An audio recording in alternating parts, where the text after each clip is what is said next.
한 주간을 생각해보며 뒤돌아보며 감사와 영광과 찬양을 올려드리기 위해서 거룩한 제단에 왔사오니 이 시간에 임자하여 주셔서 만져주시고 들어주시고 귀를 기울이시고 말씀하여 주시옵소서. 오늘 이 거룩한 제단에 성령께서 임자하여 주셔서 주의 백성들을 어루만져 주시고 레마의 말씀, 생명의 말씀으로 전하여 주시어서 말씀을 듣다가 아버지 문제가 해결받게 하시고 병이 떠나가게 하시고 귀신이 떠나가게 하시고 악의 권세가 떠나갈 수 있도록 말씀의 권능으로 함께하여 주시옵소서. 이 중이 부족하지만 십자가의 보혈의 능력 붙잡고 섰습니다. 말씀의 기름 부어주시고 함께하여 주시옵소서. 예수님의 이름으로 기도합니다.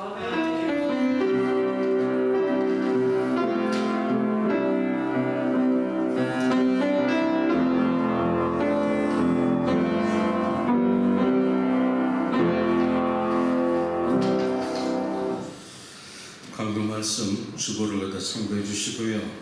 내일이 초복이랍니다. 우리 사랑하는 권사님께서 여러분들을 위해서 또 이렇게 삼계탕을 준비했다니까 식사 친교 시간에 여러분 함께 친교를 나눠주시고요. 오늘 저와 함께 글레시아 등록자였던 우리 권 집사님 가정에서 잠깐 방문하셨습니다. 두 분 잠깐 부부 일어나시고 우리 감사합니다. 반갑습니다. 우리가 날마다 주일마다 주변에 사랑하는 믿지 않는 사람들과 또 교회를 갖다 떠난 사람들을 위해서 전도하시는데 힘써주시는 여러분들 되시기를 축복합니다. 자, 우리 하나님의 말씀은 에베소서 6장 10절에서 18절까지 우리가 교독합니다. 끝으로 너희가 주 안에서와 그 힘의 능력으로 강건하여지고 과학의 관계를 능히 대적하기 위하여 하나님의 모든 작주를 이루라. 우리의 씨름은 혈과 육을 상대하는 것이 아니요 통치자들과 권세들과 이 어둠의 세상 주관자들과 하늘에 있는 악의 영들을 상대함이라. 그러므로 하나님의 정신의 것을 취하라. 이는 하는 날에 너희가 이미 대적하고 모든 일을 행한 후에 서기 위함이라. 그런즉 서서 진리로 너희 허리띠를 띠고 의의 호신경을 붙이고 평안의 복음에 모든 것 위에 믿음의 방패를 가지고 이로써 능히 악한 자의 모든 불화살을 소멸하고 오늘의 주와 성령의 검 하나님의 말씀을 가지라. 함께합니다. 모든 기도와 간구를 하되 항상 성령 안에서 기도하고 이를 위하여 고약되어 기도하기를 항상 힘쓰며 여러 성도를 위하여 구하라. 아멘. 저는 오늘 여러분과 말씀의 주제를 나는 어떠한 싸움에 익숙한가요? 이 말씀을 갖다 주제로 여러분과 나누기 원합니다. 오늘 성경 말씀의 배경은 사도 바울이 에베소 교인들에게 전하는 말씀입니다. 여러분이 너무나 잘 알고 있는 사도 바울은 BC 61년에 로마의 감옥에서 갇혔을 때 4가지 서신을 썼는데 빌레몬서, 빌립보서, 골로새서를 쓰고 그 가운데 한 서신이 오늘 에베소서입니다. 당시 에베소는 소아시아 지역에 있었던 곳으로 항구 도시고 문화가 대단히 발전했고 따라서 우상들이 굉장히 많았습니다. 거기에 아데미 신전이 있었고 사람들은 종교성이 강했다고 성경에서 우리는 발견할 수가 있지요. 사도 바울이 BC 65년에 순교하기까지 그는 전심으로 이방인들과 유대인들에게 복음을 전하기를 원했습니다. 에베소서의 주제는 바로 이렇습니다. 교회 안에서 성도들 간에 목사와 성도와 성도들 간에 다투지 말고 분열하지 말고 서로 사랑하고 화목하라는 것입니다. 근데 당시에는 어떤 문제가 있었느냐면 유대 예루살렘으로부터 온 유대교 그리스도인들과 이방인의 그리스도인들과 서로 부딪힘이 있었다는 것이죠. 할례를 받아야 된다. 아니다. 구원은 믿음으로 말미암는다. 이런 여러 가지 교리적인 문제를 통해서 다투고 분열하고 어려움이 있었다는 것을 오늘 성경을 통해서 우리에게 알려주고 있다는 것이죠. 따라서 사도 바울이 이렇게 말하는 것입니다. 들어라. 우리가 싸우는 것은 교회 안에 형제 자매가 아니고 가정이 아니고 공중 권세와 세상 통치자들과 보이지 않는 영적 권세이니라. 거기에 초점을 맞춰 우리가 싸워야지, 우리가 가정의 자녀들과 싸울 것도 아니고 세상에 보여지는 형제 자매들과 싸울 것이 아니라고 성경은 말하고 있다는 것이죠. 오늘날 교회도 마찬가지라는 것입니다. 오늘날 교회에도 우리가 보여지는 교회 안에서 교인들끼리 서로 싸우지 말고 사랑하라는 것이지. 서로 사랑하고 존중해주고 관용해주라고 성경은 말하고 있는데, 아직도 우리 교회 안에서 문제가 나타나는 경우가 있는데, 어떤 사람은 말씀이 중요하고 성령 받지 않아도 된다고, 어떤 사람은 성령 방언받아야 된다고 그러고, 이런 것 때문에 다투는 일이 없지 않아 있다는 것이죠. 그런데 그것이 중요한 것이 아니라 본질은 예수 그리스도 안에서 하나가 되는 것이란 말입니다. 하나님이 주시는 은사는 다양해서 어떤 것 하나 꼬집어서 이것이 옳다 그르다 할 수 없다는 것이죠. 성경의 66권 우리에게 주시는 하나님의 은혜는 객관적인 답이 없습니다. 너무나 다양하고 그 은혜와 사랑의 깊이가 너무 높고 깊어서 다양하게 우리에게 옵니다. 여러분의 성격이 개개인이 다르고 성품이 다르고 사모하는 것이 다르기 때문에 성령 하나님은 여러분에게 필요한 것을 주실 때가 있기 때문에, 어떤 사람에게는 말씀의 은사가 오고 내면의 은사가 오고 믿음의 은사가 오고 여러 각도로 내 영적인 내면으로 오기 때문에 어떤 사람은 받은 것도 모를 때가 있다는 것이죠. 겉으로 드러난 방언만 은사가 아니라는 것입니다. 따라서 함부로 판단하고 정죄하지 말라는 것이죠. 사랑하는 여러분, 우리가 참 중요한 것을 갖다 놓치고 살아가는데, 사람이 내가 수많은 사역을 하면서 깨달은 것인데, 우리가 영적 체험과 영성 생활은 다르다는 것을 잊지 마십시오. 영적 체험은 내가 예수 그리스도를 갖다 전인격적으로 믿을 때 순간에 들어온 구원으로 말미암아서 주시는 성령의 은사입니다. 이 영적 체험은 살아계신 하나님을 확실히 믿을 수 있는 그런 길을 갖다 인도해 주는 것이지만, 영성 생활은 다릅니다. 영적 체험은 어떤 조건과 자격이 없습니다. 이 사람이 의로워서 영적 체험 주는 것이 아닙니다. 죄인에게도 주실 수가 있고 의로운 사람에게도 주실 수가 있고, 전 인격적으로 예수를 영접하는 자에게 모든 하나님의 은사는 똑같이 임하지만 영성 생활은 다릅니다. 영성 생활은 내가 예수 그리스도를 믿고 믿음으로 말미암아 하나님의 자녀가 됐다면 그 후로 살아가는 인생의 과정을 말해주고 있다는 것이죠. 여러분이 하나님의 자녀 믿습니까? 네. 그렇다면 여러분은 거룩한 자녀로 살아가야 됩니다. 이것은 믿음의 의무요 책임입니다. 내 아버지가 거룩하기 때문에 자녀는 마땅히 거룩하게 살아가야 되기 때문에, 내 삶의 순간순간마다 죄가 다가올 때, 내 안에서 죄가 꿈틀거릴 때 말씀과 기도로 그거 죄를 갖다 다스리고 믿음으로 승리할 때 조금씩 변화되는 것이 성장에서 성숙, 성숙에서 성화의 과정이라는 것이죠. 이것은 영성 생활입니다. 그래서 따라서 말씀과 기도 없이 영적 생활은 성장할 수가 없다는 것이죠. 이 땅에 여러분은 내가 싸울 여러 가지 다양한 것이 너무나 많습니다. 이 세상 살아가면서 여러분 싸움 안 하신 분 있습니까? 아마 아침부터 저녁 때까지 여러분은 세상이 섬겨진데 여러 가지 영적 전쟁과 사랑과 관계 속에서 피치 못할 싸움을 하실 것입니다. 여러분은 과연 어떤 싸움에 익숙하십니까? 세상이 그렇게 만만하던가요? 마귀가 이렇게 마치 숨어가지고 우리를 죽이려 덤벼드는데 분별력이 없어 우리가 잡아먹히는데 어떻게 해야 될까요? 예수님도 사랑하는 제자들을 훈련시키시고 이제 필드로 보내십니다. 한번 나가봐라. 그리고 제자들이 나가라 할 때 예수님께서 마음에 이런 마음이 드셨다는 거예요. 내가 너희를 세상에 보내는 것이 마치 이리떼에게 양을 보내는 것 같아서 내 마음이 불안하다는 겁니다. 그래서 따라서 말을 하시기를, 너희는 갈 때에 뱀처럼 지혜롭고 비둘기처럼 온순해라. 아니, 비둘기는 이해가 되는데 우리 예수님께서 왜 세상에 나가서 모든 것을 대할 때 뱀처럼 지혜로워라 하셨을까? 여러분, 뱀의 특성이 뭔지 아십니까? 간교합니다. 그리고 위기를 갖다 재빨리 발견하는 것이 뱀의 특징입니다. 예수님은 너희가 세상에 나갈 때 세상의 악한 공중 권세와 세상의 통치자들과 맞설 때 비둘기처럼 온 사람은 다 잡아먹힌다는 것이죠.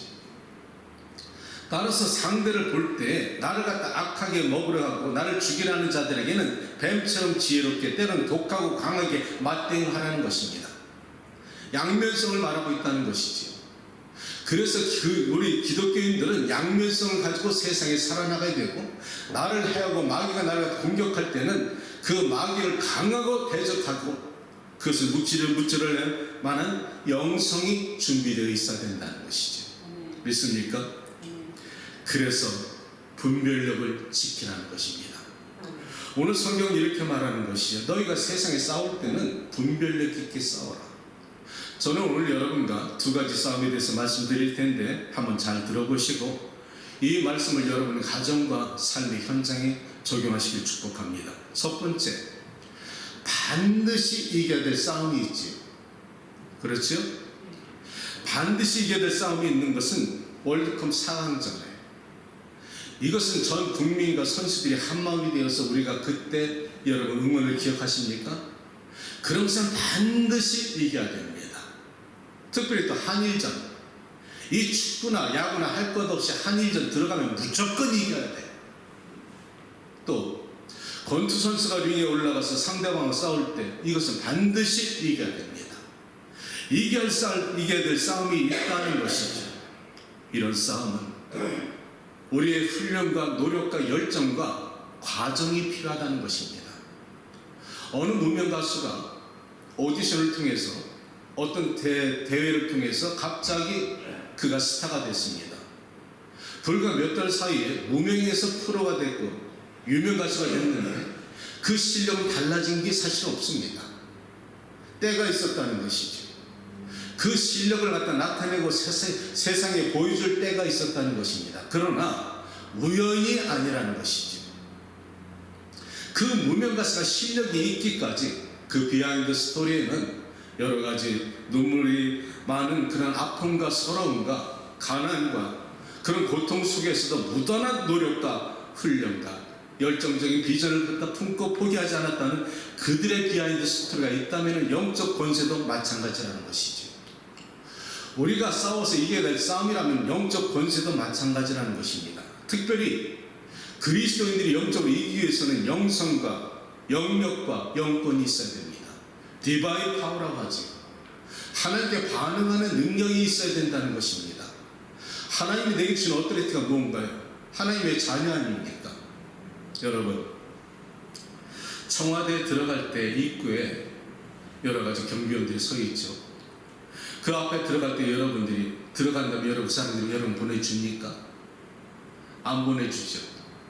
그때 여러분들이 이렇게 말씀하면 알겠지만 어떻게 그 사람들이 반응할지 몰라요. 나 대통령 압니다. 그래도 그 사람이 안 보내줍니다. 그런데 마침 대통령이 지나가다가 그 모습을 보고 나서 그 경비원들에게 그 사람 내가 안다. 들여보내줘 하면 즉각적으로 들어갈 수가 있다는 것이죠.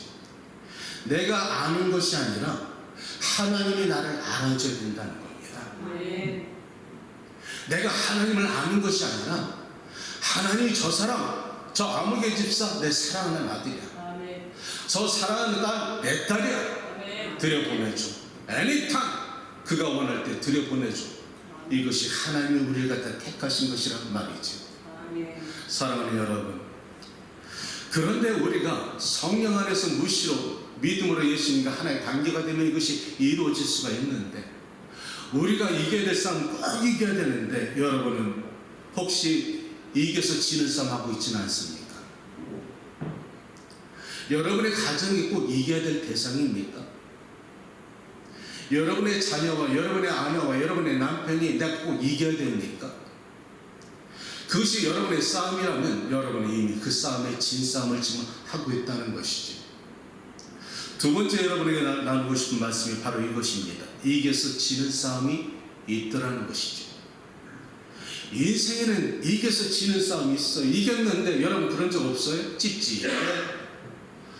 뭔지 모르게 이긴 것 같은데 개운하지가 않아. 왠지 마음이 슬퍼, 울고 싶어, 이긴 것 같은데, 만약 그렇다면 여러분은 상대를 이미 잘못 보는 것입니다. 그 사람은 이겨야 될 사람이 아니라 사랑의 대상이었기 때문에 여러분이 그 마음이 든다는 것이죠. 세상에 이겨야 될 싸움은 공중 권세입니다. 아멘. 마귀입니다. 이건 때려잡아야 됩니다. 이것은 때려잡기 위해서 여러분이 필요한 것은 힘이 있어야 되는데 그것이 영권이라는 것이죠. 나사렛 예수 그리스도의 자녀가 되었으니 떠나라, 물러가라, 이렇게 선포할 수 있는 여러분의 믿음이 되어야 된다는 것이죠. 그런데 우리는 이겨서 지는 싸움을 얼마나 많이 하고 있는지 모른다는 것이죠. 집안 싸움이 그렇다는 것입니다. 가족은 사랑의 대상이지 내가 이겨야 될 대상이 아니라는 것입니다. 저희가 한국에 제가 사역을 갔을 때 제가 잊지 못한 청년이 있었는데요. 20대 청년인데 3박 4일을 제가 섬겼습니다. 제가 그 청년을 잊지 못하는데 3박 4일 동안 이 청년은 검은 외투 하나만 입고 다른 옷을 갈아입지 않았습니다. 그리고 표정이 처음에 들어올 때 표정이 무표정이고 반응도 없고 침묵만 합니다. 시간이 점차 흐르면서 이 청년의 마음속에 하나님의 은혜가 들어가기 시작했는지 서서히 마음을 열기 시작하는데요. 마지막 날 그 청년이 자기의 사정을 지난날의 이야기를 털어놓을 때 그 내용이 얼마나 아픈지, 그 청년의 내면에 얼마나 큰 상처가 있었는지 그때 알았습니다. 내용이 이렇게 말합니다. 자기는 아버지로부터 어렸을 때부터 매질을 수없이 당했다는 것이죠. 아버지는 주정뱅이라 술만 드시고 집에만 들어오면은 자식을 두드려 패고 심지어 아내를 폭행하고 폭언을 갖다 서슴지 않았다는 것입니다. 이 아이는 어렸을 때부터 그 매질에 익숙해져 가지고 그 아버지라는 존재가 아버지가 아니라 자기를 갖다 학대하고 폭력하는 대상이었을 뿐이라는 겁니다. 이 아이의 꿈속에는 내가 어떻게 자라자마자 집을 떠나는 것이 꿈이었다는 것이죠. 이 청년이 마침내 고등학교를 졸업하자마자 자기가 원하는 대로 뛰쳐나갔습니다. 그리고 공장에 취직을 했다고 합니다. 공장도 여전히 마찬가지로 세상이 단순하지가 않고 만만치가 않았고 여러 가지 어렵고 힘든 것이 많았지만은 마음속에는 자유함이 있었다는 것이죠. 그렇게 얼마 지나고 나서 집에서 통보가 왔는데 아버님이 돌아가셨으니 어머니가 아버지 장례에 오라는 말을 갖다 들었다는 겁니다. 그때 이 청년이 우리에게 하는 말, 자기는 가고 싶지 않았다는 겁니다. 아버지가 죽었다는 그 말에 아무런 감정도 없었다는 겁니다. 마음속 한 구석으로는 억울하다는 것입니다. 그렇게 가지 말고 자기한테 와서 아들한테 미안하다, 용서해달라 한마디나 하고 왔어야 되는 것이 아닙니까?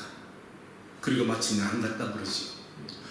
그 말을 들으니까 이 청년의 마음속에 마치 남의 말하는 것처럼 담담하게 말하는 그 표정을 보면서 이 상처는 보통 깊은 게 아니구나.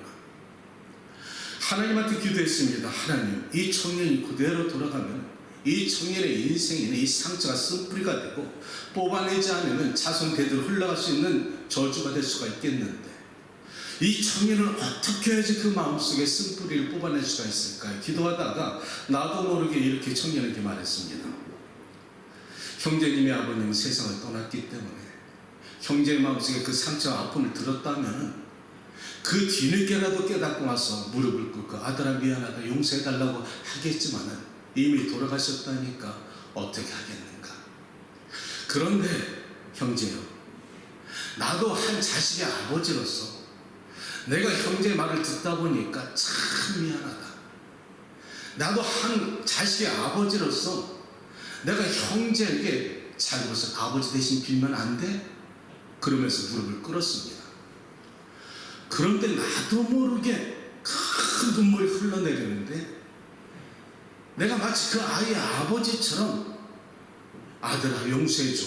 내가 이렇게 무릎을 꿇고 빌기 시작했습니다. 그럴 때 같은 방 안에 있던 같은 내 또래의 아버지들이 똑같이 무릎을 꿇고 이 청년한테 아들아 용서해줘. 같이 울고 그 청년을 갖다 부둥켜 안고서 등을 쓰다듬기 시작했습니다.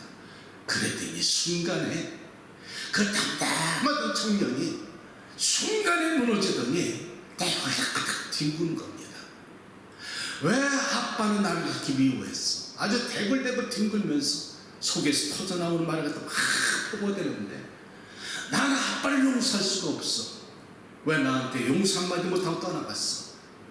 나는 아빠가 나를 믿고 아빠가 원망스러워. 왜 나를 이렇게 때렸어? 아주 대굴대굴 뒹구는데 그 방 안에 있던 모든 사람들이 눈물바다가 됐지요. 사랑하는 성도 여러분들이요, 자식은 사랑의 대상입니다. 그런데 부모들이 우리가 뭘 알아야지, 배웠어야지. 감정 조절을 갖다 어떻게 하고 사랑의 표현을 갖다 어떻게 하는지 배웠어야지. 내 아버지도 나한테 그랬고 나도 모르기 때문에 내 자식을 갖다 사랑에 매질한다는 것이, 나는 사랑에 매질을 했지만 그 아이는 학대가 되고 폭력이 될 수가 있다는 거야. 그런데 자식들 안에 그 아버지의 마음속에 아마 세상에 대한 원망이 있었겠지요. 어떤 세상에 대한 마음에 분이 있었겠지요. 그러니까 세상에는 어떻게 분풀이하지 못하고 애꿎은 집에 들어와서 아내와 자식한테 그렇게 했다면 그 감정이 조절이 안 되고 화가 자식한테 그 매질러 갔다면 그 아이는 상처입니다.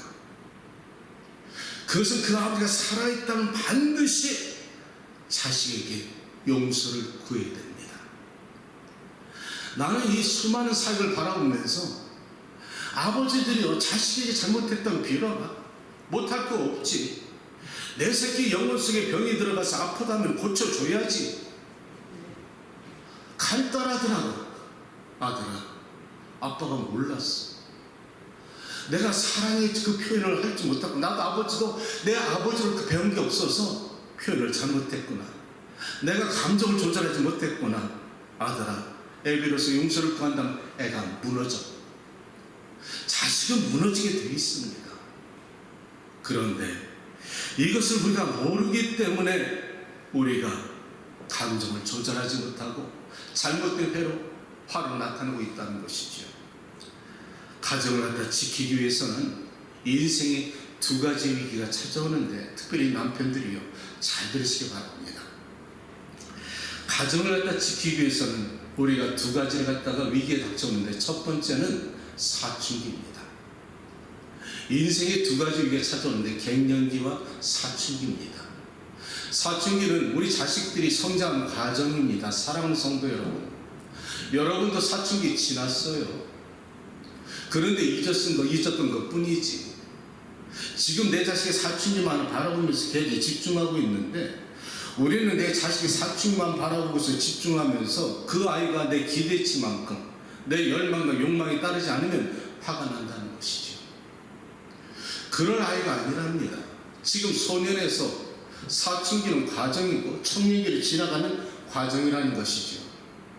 애벌레가 나비가 되는 것과 똑같다는 것입니다. 그 과정을 이해해주지 않으면 엄마 아빠가 지나친 간섭이 아이에게는 걷잡을 수 없는 폭력적으로 나타날 수가 있다는 것이지.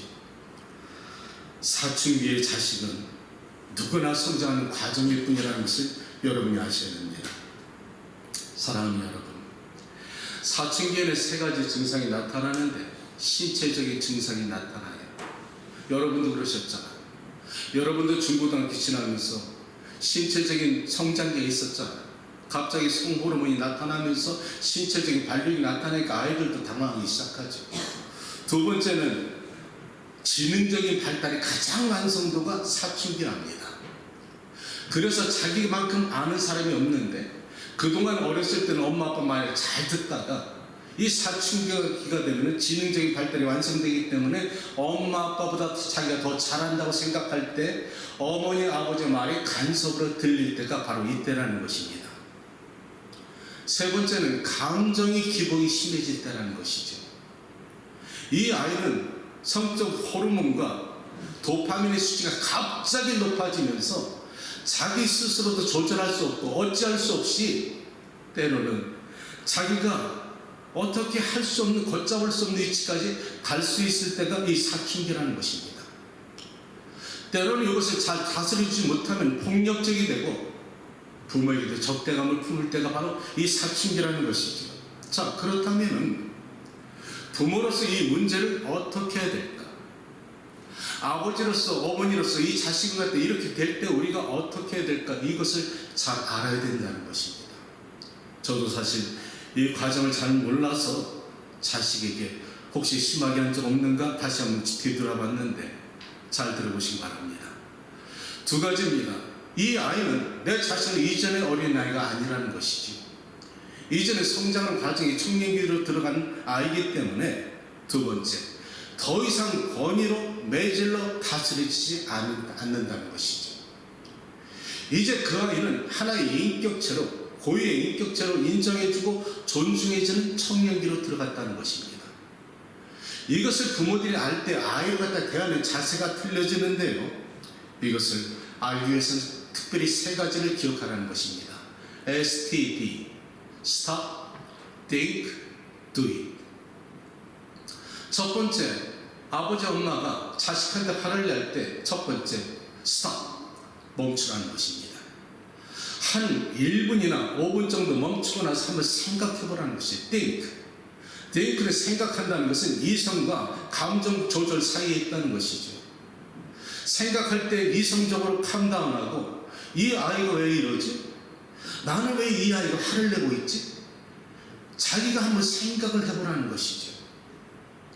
그러면서 이 아이가 내가 화를 내는 이유와 아이가 나한테 덤벼드는 이유가 무엇일까 한번 생각해보고 do it.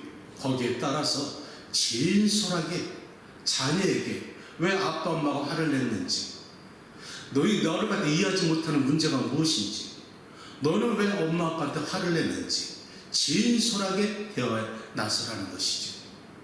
여기서 가장 중요한 게 존중입니다. 자식한테 아비가 아이의 인격을 존중해주고 이렇게 나갈 때 아이가 거기서 흔들립니다. 자, 잘 들어보십시오. 아이가 엄마 아빠한테 익숙해졌습니다. 어렸을 때는 엄마가 아빠가 매질하고 혼내키는 말을 잘 들었습니다. 그런데 사춘기가 돼서 엄마 아빠 간섭받기 싫고 엄마가 화를 내고 아빠 화를 내면 나도 모르게 걷잡아서 자기도 방어적으로 나가다 보니까 문제가 심각해지죠. 근데 아이는 자기가 화를 내고도 자기가 왜 냈는지 몰라. 이게 사춘기라는 거예요. 그런데 평소에 반응하던 아버지 엄마가 이전과 달리 캄하면서 얘야, 네가 갖고 있는 문제가 무엇이냐? 엄마 아빠가 지금 화를 내고 있는 이유는 바로 이것인데 너와 나의 감정 조절에 무엇이 문제가 있구나. 한번 들어보자꾸나. 그 아이의 인격을 존중하면서 다가설 때 아이는 당황하기 시작한다는 거예요. 엄마 아빠가 변했네? 미처 자기를 준비하지 않았던 거지. 그러니까 이 아이는 엄마 아빠가 화를 내면 방어할 수 있는 모든 준비까지 했는데 당황하기 시작한다는 거예요. 무엇보다 아이는 엄마 아빠가 존경하는 그 위치로 자신과 인격을 대해줄 때 아이는 모든 것을 갖다가 안도감이 들어오고 부모를 갖다 방어하려는 그 모든 것을 내려놓기 시작하면서 속마음을 갖다 토해내기 시작할 수가 있다는 것입니다. 이것이 부모가 자식에게 다가가는 가장 현명하고 지혜로운 것이란 말이지요. 사랑하는 여러분, 자식을 더 이상 내가 원하는 열망의 대인으로 삼아서는 안 된다는 것입니다. 그 아이에게 존중해주고 엄마가 아빠가 그 아이의 말을 갖다 들어줄 수 있는 마음이 됐을 때 아이는 마음을 연다는 것이죠. 이때 중요한 것은 엄마가 아빠 편을 갖다 들어주지 않고 아이 편을 들어주면 그 관계는 깨집니다. 분명한 것은 부모가 한마음이 되어서 아이를 다스릴 때 아이는 거기서 듣지만은 엄마가 아이 편을 들어주면 아빠가 외로워지고 아빠의 말을 갖다 권위가 없기 때문에 아이에게는 아무런 영향을 주지 않는다는 것이죠. 아멘. 따라서 저도 그랬지만 수많은 아버지들이 배우지 못하고 알지 못해서 사랑의 표현을 잘못할 때가 있다는 것이죠. 만약 우리가 자식한테 상처를 줬다면 우리가 무릎을 꿇어야 됩니다. 예, 저는 꿇었습니다. 아들아 용서해달라고. 딸아 용서해달라. 아이들이 울더라고. 아빠는 나한테 용서를 구할 게 없습니다. 아이들이 울더라고. 거기서 관계가 있었는지 없었는지 모르지만은 모든 것이 무너지고 하나가 되더라고. 이것이 자식에게 우리가 대하는 아비 어미의 자세라는 것입니다. 두 번째, 그보다 더 어려운 것이 남편들에게 있는데 아내의 갱년기입니다. 이것은 마치 비무장지대에 지뢰가 어디 파묻혀 있는 걸 몰라. 언제 터질지 몰라. 그리고 마치 수류탄에 안전핀을 갖다 뽑은 것처럼 언제 터질지 몰라. 이거 너무 터지는 건데 아슬아슬한 것이 아내들의 갱년기라는 것이지. 이것을 갖다가 생각해 보면은 이혼 변호사들이 항상 하는 말이 이혼 가장 많이 할 때가 여성들의 갱년기라는 것입니다. 왜냐하면 여성의 갱년기가 그 시기가 아이들이 어느 정도 자라가지고 중고등학교 지나고 이제 대학교 갈 때쯤 되면 여성의 폐경이 오고 생리적인 그 현상이 나타나고 거기에 따라서 여성들의 감정의 기복이 심해지면서 때로는 정서적으로 불안하고 슬퍼지고 우울해지고 마음을 다 다스리지 못할 때가 있다는 것이죠. 마치 양은냄비가 끓는 것처럼 업앤다운이 심하다는 것입니다. 식은땀이 흐르고 열이 올랐다 또 식어버리고 이렇게 정서적으로 불안하고 마음이 우울해질 때 이 눈치 없는 서방이 집안에 삼시세끼 꼬박꼬박 차려달라고 그러면 속이 뒤집어지겠나 안 뒤집어지겠나. 그리고 집안에 들어와서 눈치 없이 요즘 꼴이 왜 이러냐, 집안이 왜 이러냐 이렇게 말한다면 수리탄 터지는 거야. 왜냐하면 이 아내들에게는 갱년기가 아무리 힘들어도 자식에게 화살을 안 갑니다. 왜? 자식은 사랑의 대상이지. 그런데 그 화살이 어디로 가느냐? 이 인간, 남편. 내가 이 인간한테 시집와가지고 꽃다운 시절 다 지나가고 희생하고 헌신했더니 내가 오늘 이 모양이 되어버리고 머리에 새치가 안 늘어나고 얼굴에 탄력이 없어지고 주름이 생기고 자꾸 과거만 생각하는 거예요. 여러분 갱년기 특징 뭔지 아세요? 미래를 안 봐요. 과거만 생각해요. 지난날을 생각하고 했기 때문에 항상 마음이 불평이 되는 거예요. 지난날만 바라보고 있기 때문에 오늘이 만족함이 없어. 그런데 이것이 마귀의 특징이라는 것입니다. 마귀는 죽이는 영이고 성령은 살리는 영이에요. 오늘에 감사하고 믿음으로 오늘의 현재를 갖다 믿음으로 승리할 수 있는 이것은 성령의 능력으로 가능한 것인데 믿음의 여인들은 그래서 갱년기를 믿음으로 지나갈 때가 있다는 것입니다. 이성과 영성을 잘 파악해서 이성으로 옳고 그른 것을 판단하고 영성으로 함께 할 때는 이것이 능히 이길 수가 있다는 것이죠. 사랑하는 여러분, 왜 사람이 부부간에 다투느냐? 사랑의 비례라는 것입니다. 여러분 솔직히 말해서 사랑의 비례가 높아지면 저주입니다. 그렇죠? 야곱 강가에서 하나님과 사자와 야곱이 싸웠을 때는 하나님의 사자가 힘이 없어서 씨름에 졌습니까? 아니죠. 하나님의 사자가 힘이 없는 것이 아니라 그 야곱이 너무 이쁜 거야. 너무 사랑스러운 거야. 그러기 때문에 져준 거야. 집안에도 마찬가지라는 것이죠. 사랑의 비례가 높을수록 용서해주고 져줄 수가 있다는 것입니다. 나는 여러분이 가족 간에 사랑의 비례가 높아지시기를 주님의 이름으로 축원합니다. 그런데 사랑의 비례가 낮으면 악착같이 이겨야 돼. 특별히 마누라들은 나이가 들어가면서 갱년기가 지나가면서 남성 호르몬이 생기고 남성들은 여성 호르몬이 생기는데 여성들은 악착같이 이기려고 그래요. 한마디도 안 지려고 또박또박 대꾸하면서 한다는 말, 난 틀린 말은 안 한다네 또.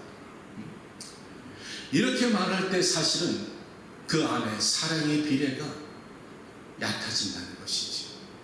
나는 여러분들이 사랑의 비례가 높아져서 져서 이기는 싸움에 익숙하기를 주님의 이름으로 축복합니다. 져서 이기는 싸움에 그것이 축복이지요. 내가 자식에게 져주시길 바랍니다. 아내한테 져주세요. 남편한테 져주세요. 져주면 우리가 뭐 잘못되는 것이 아니라 하나님 보시기에 너무 사랑스러운 거야. 그것이 성숙한 사람이라는 거야. 미성숙한 사람은 용서하기가 힘듭니다. 그러나 성숙한 사람 용서하기가 쉽다는 것이죠. 사랑하는 여러분, 특별히 남편들이 이 말을 들을 때 아니 남자가 무슨 죄가 있다고 사춘기 갱년기 다 남자들이 다 들어줘야 됩니까? 남자가 죄가 있지. 아담과 하와 시절부터 남편이 가정의 책임자가 되기 때문입니다. 남편은 가정의 기둥입니다. 아멘. 남편은 가정의 울타리입니다. 기둥이 쓰러지면 무너집니다. 그래서 남편이 기둥이 되면 그 가끔 외로울 때, 힘들 때, 이 기둥이 쓰러지려 할 때 받쳐주는 것이 누구일까요? 아내입니다. 남편이 기둥이 쓰러질 때 아내가 받쳐주는 것이 이것이 한문으로 사람 인자입니다. 아내와 남편이 하나로 결합이 될 때 이것이 온전한 사람이 된다는 것이죠. 아내의 도움이 없이는 남편도 제대로 설 수가 없다는 것이죠. 따라서 부부는 영생에 하나가 되어야 되고 자식들을 가르치는 때도 하나로서 묶어서 가르칠 때 그 능력이 영향이 나타난다는 것입니다. 여기까지가 이성적으로 대하는 것입니다. 자, 마지막으로 오늘 성경이 이렇게 말합니다. 사도 바울이 우리의 씨름은 혈과 육의 상대가 아니라 공중 권세와 세상 통치자와 마귀를 갖다 대적하라는 것입니다. 이것은 영성이라는 것이죠. 아이고 목사님 21세기 무슨 귀신과 마귀가 있어요. 아이고 무식한 소리 하지 마세요. 아니 여러분들은 천사를 믿으면서 왜 귀신을 안 믿습니까? 천국을 믿으면서 왜 지옥을 안 믿습니까? 하나님 모든 이 땅 창조하실 때 두 가지 양면성을 함께 균형을 잡도록 만드셨다는 것이죠. 마귀는 분명히 지금도 있습니다. 여러분이 교회 오실 때 부부간에 잘 편안하게 기쁨으로 휘파람을 놓으십니까? 가끔 다투지 않습니까? 집으로 돌아가고 싶을 때 없어요? 왜냐하면 마귀는 우는 사자처럼 은혜를 받는 것을 다 방해하기 원하기 때문에 항상 은혜 받으러 갈 때 마귀는 몸부림치면서 여러 각도로 여러분의 은혜를 방해할 때가 있다는 것이죠. 이때 여러분들이 깨어 기도해야 된다는 것인데 오늘 성경은 사도 바울이 이렇게 말합니다. 너희가 마귀를 대적하기 위해서는 전신 갑주를 취하라. 전쟁에 나갈 때는 갑옷과 투구를 쓰고 적을 대항하기 위해서 방패를 붙잡고 적이 날라오는 화살을 다 막기 위해서는 전신 갑주를 취하라는 것이죠. 이것이 영적인 것입니다. 머리에는 구원의 투구를 쓰고 여러분 구원 받으셨습니까? 그러면 여러분 머리에 구원 투구 썼습니다. 마음에 여러분 죄사함 받았습니까? 그럼 가슴에 위에 힘들을 붙였습니다. 여러분 믿음이 있습니까? 그러면 여러분 믿음 방패 갖고 있습니다. 진리의 허리띠를 갖다 단단히 동이고 허리를 갖다 펴고 방패 붙잡고 하나님의 말씀 성령에 붙잡고 마귀를 대적하라는 것이지. 그러면 마귀는 떠나간다는 것입니다. 마가복음 16장 1절에 말씀하시기를 믿는 자들에게 이러한 표적이 따르리니 너희가 내 이름으로 기도할 때 귀신이 떠나가고 새 방언을 말할 것이고 너희가 내 이름을 기도할 때 병든 자에게 손을 얹은즉 나으리라. 여러분들이 방언은 알아요. 이 시대 방언 터지는 거 압니다. 그런데 여러분들은 왜 병 고치는 것을 못 믿습니까? 왜 귀신이 떠나간다는 것을 안 믿습니까? 여러분의 마음에 믿음이 없고 인정하지 않기 때문에. 그런데 분명한 것은 지금도 있다는 것이죠. 따라서 오늘날에도 믿음으로 기도할 때 귀신은 떠나가고 병든 자에게 손을 얹은 나으리 이것은 믿음입니다. 하나님은 여러분 오늘도 치료하길 원하시고 여러분의 가정을 갖다 고치시길 원하시고 여러분의 자녀를 갖다 사랑하길 원하시고 여러분의 모든 병을 고치기 원하는데 문제는 여러분들이 키를 갖고 있다는 것이죠. 하늘의 권세는 여러분의 믿음으로 여는 겁니다. 이 믿음이 여러분의 오늘 말씀 가운데 있기를 축복합니다. 사랑 안에 존중과 이해가 따르고요. 우리가 간과한 기도 속에 성령의 능력과 말씀의 능력이 나타납니다. 오늘 이성으로 자녀들에게 다가가고 영성으로 물리치시는 여러분들이 되시기를 주님의 이름으로 축원합니다. 아멘. 주님, 말씀을 붙잡고 나누었습니다.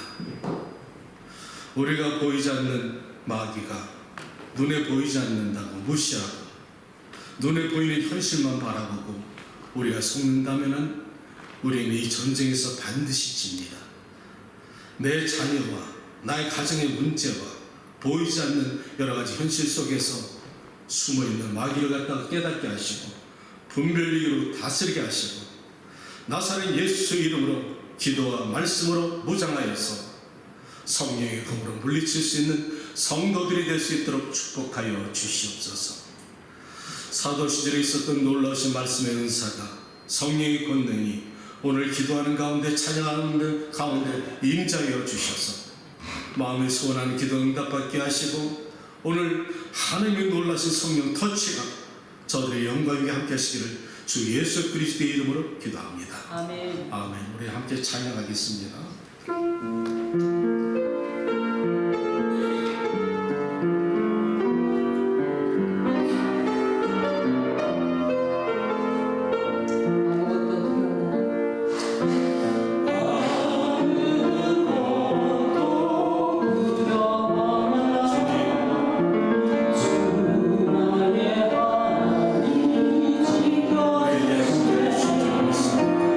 놀라지 마라.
그렇기 때문에 믿음으로 여러분에게 선포합니다. 오늘 본문 말씀을 기억하고서 나는 어떠한 싸움에 익숙하게 살아왔는가? 내가 이겨서 지는 싸움에 익숙하지 않았는가? 아니면 나는 앞으로 져서 이기는 싸움에 익숙할 것인가? 공중권세 마귀는 반드시 여러분이 이겨야 됩니다. 세상에 나가서도 여러분 싸워 승리하셔야 됩니다. 그런데 가정은 여러분이 싸워 승리할 대상이 아니라 사랑의 대상이 되어야 될 줄 믿습니다. 내 자식의 눈물을 닦아주는 것도 아비가 어미가 해야 됩니다. 내 자식의 상처가 있다면 그 상처를 치료하는 것도 어미 아비가 해야 될 줄 믿습니다. 사랑하는 아내의 마음속에 상처를 줬다면 남편이 용서를 구하고, 남편에게 상처를 주고 아픔을 주었다면 아내 또한 마땅히 용서를 구해야 될 줄 믿습니다. 이것이 사랑의 공동체요 예수 그리스도의 자녀인 줄 믿습니다. 너희가 나를 사랑하는 내 사랑이 너희 안에 있는 것을 믿으라 하셨사오니, 하나님 교회가 서로 사랑의 공동체가 되게 하시고 가정이 사랑의 공동체가 되게 도와주시고, 오늘 아무것도 염려하지 말라 하신 아버지 하나님, 주님은 나의 산성이 되시고 나의 요새가 되시고 나의 소망이 되신 줄로 믿사오니, 나의 힘이 되신 여호와여, 내가 반드시 살아서 주의 영광을 나타내길 원하고 있사오니, 영광이 고침받게 하시고 부르짖는 기도 가운데 만져주시기를 간절히 바라고 원합니다. 오늘 본문 말씀을 통해서 여러분들이 깨닫는 말을 하나님께 기도하게 하시고, 지난 6일 동안에 하나님 옆에 범죄한 것 잘못을 구하며, 또 앞으로 살아갈 6일 동안에 하나님 주신 능력과 말씀으로 힘있게 사랑의 세상에 살아가서 승리하시는 여러분이 될 수 있도록 성령 충만하시기를 구하시길 바랍니다. 또한 이 자리에 육신이 연약한 자가 있습니까? 여러분과 내가 부르짖어 기도할 때 가슴에 손을 대시고 주의 성령이 안수하시고 예수의 이름으로 고침받을 줄 믿습니다. 믿음으로 승리하시는 여러분이 되게 하시고 간증을 쓰는 여러분의 삶에 놀라서 축복이 나타나길 원합니다. 믿음은 바라는 것들의 실상이요 보지 못하는 것들의 증거를 하셨사오니, 주님 믿음으로 간구할 때 하늘 문을 여시고 이 시간에 성령이 불러 역사하시고 바람처럼 역사하여 주시옵소서. 사랑하는 가족과 자녀와 이 자리에 함께 하신 주의 백성들을 안수하시고 함께하여 주옵소서. 주여 한번 부르짖고 기도합니다.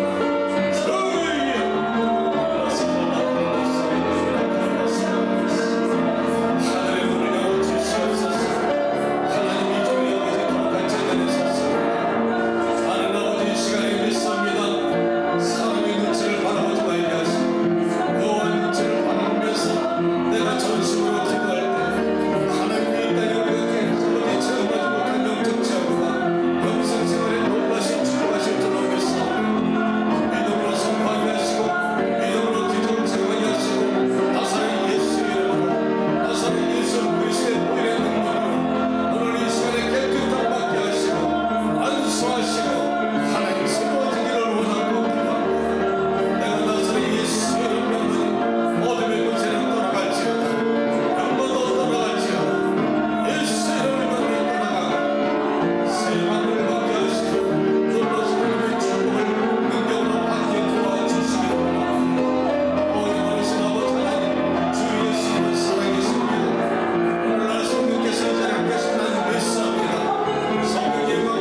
사랑하는 주님, 믿음으로 기도했습니다. 기도했으니 주께서 책임져 주실 줄로 믿습니다. 주님은 그리스도시요 살아계신 하나님의 아들이었습니다. 베드로의 고백 가운데 하나님께서 예수님께서 말씀하시기를 내가 내 교회를 세우리라 말씀하셨습니다. 교회는 주님이 세우시고 목사와 성도들은 하나의 마음이 되었어 이 연약한 교회를 하나님의 영광에 이르기까지 세워갈 수 있는 하나의 연합이 될 수 있도록 축복하여 주시고 그러한 성김과 모습 속에 저들이 구하지 않는 것도 하나님이 채워주시니 자녀들을 축복하여 주시고 이 땅에 큰 그릇 만들어 주시옵소서. 하나님의 기쁨 하나님의 자랑이 될 수 있도록 저들의 자녀들 또한 축복하여 주시옵소서. 육신의 연약한 자가 있으니까 나사렛 예수의 이름을 기도하였사오니 피 묻은 손을 지금 이 시간에 안수하시고 깨끗이 고침받게 하시고 그 안에 있는 어둠의 권세는 떠나게 하시고 하나님 신앙의 체험을 통해서 하나님께 영광과 관점을 돌릴 수 있는 성도들 만들어 주시옵소서. 하나님 개척교회를 섬기면서 눈물과 땀과 헌신과 희생을 통해서 섬기는 주의 종들의 앞날을 축복하여 주시옵소서. 평신도가 능력 있고 힘이 있어야 돼 하나님께 영광 돌릴 줄은 믿사오니 마음껏 축복하여 주시고 간증이 넘치게 도와주시옵소서. 하나님 힐링교회를 통해서 하나님의 나라가 세워질 수 있도록 도와주시고 또 아버지 눈물로 기도하는 사랑하는 선교사님들의 그 기도마다 응답하여 주시옵소서. 저들의 가정 또한 축복받는 믿음의 가정으로 축복하여 주시옵소서. 거룩한 제단에 나올 때 물질을 들고 왔습니다. 하나님의 물질이 있는 것은 네 마음이 있다 말씀하신 것처럼 내 마음의 감사와 영광을 돌려오니 받으시고 영광받아 주시옵소서. 11조를 축복하시며 하나님께 영광 돌리며 살아가는 동안에 부족함 없게 하시고 10배 100배의 축복으로 임하여 주실 줄로 믿습니다. 자리에서 일어나시기 바랍니다. 축복합니다. 지금은 우리를 죄에서 구원하신 나사렛 예수 그리스도의 무한하신 사랑과 성령의 감동 감화하신가 그 외아들을 아낌없이 주신 우리 하나님의 은혜와 그 모든 사랑 이 자리에 거기 있으신 당신의 사랑은 권속과 함께하지 못한 병석에 있는 분과 또 누군가에게 또 선교지와 전쟁으로 고통받고 있는 전쟁터와 그 청년들의 삶에 지금부터 영원까지 함께 계실지어다.